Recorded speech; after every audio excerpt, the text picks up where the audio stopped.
আসসালামু আলাইকুম। রাহাস ভিলেজ কিচেনে আপনাকে স্বাগতম।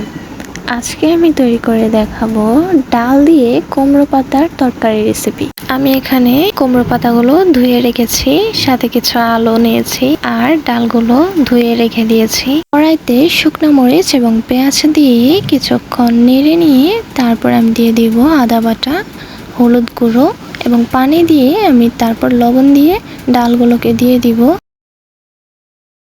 ডালগুলোকে একটু কষিয়ে নেওয়ার পর আমি দিয়ে দিয়েছি কুমড়ো শাকটা সিদ্ধ হওয়ার পর আমি একটা বাটিতে বেড়ে নিব।